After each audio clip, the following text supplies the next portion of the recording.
Hi friends, welcome to auto Shankar. మనది ఈరోజు auto ఫారక్ pin పోయి ఖరాబ్ అయిపోయింది. నెల రోజులుగా చాలా ఇబ్బంది పడుతున్నా దీంతో.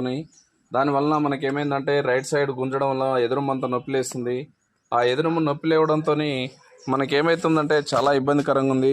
అయినా నెల రోజులు అని చేయించకపోవడానికి మనకు ఆర్థికంగా డబ్బులు లేకపోవడం వల్లే ఏదేమున్నా దీన్ని చేయించాలి, ఆరోగ్యం ఇంపార్టెంట్ కదా అనే ఆలోచనతో ఇక్కడ మన అంబర్పేట లతీఫ్ భాయ్ ఇక్కడికి వచ్చాను, ఇరాన్ హోటల్ దగ్గర. సరే, ఇక్కడ ఏంటంటే ఈ ఫారక్ పని అంటే నాంపల్లి సుబ్బారావు అనే గుర్తొస్తుంది. కానీ ఆ సుబ్బారావు గారి దగ్గర మనకు పని ఒక రోజంతా వేస్ట్ అవుతుందండి. కానీ మన లతీఫ్ భాయ్ 20 నిమిషాల నుంచి అరగంట లోపల మనకు బండి మొత్తం తయారు చేసి ఇస్తాడు. అతని దగ్గర మిషన్ ఉంది, ఫటాఫట్ ఫారక్ ఇప్పే పని లేకుండా పిన్ వేస్తాడు. కాబట్టి ఏదేమున్నా ఇక్కడికి వచ్చి చేయించుకోవాలి దలుచుకున్న వాళ్ళు ఇక్కడికి రండి. చూడండి, ఆల్రెడీ టైర్ కూడా ఫిట్ అయిపోయింది. మనం వెళ్ళిపోవడమేక. Thank you for watching.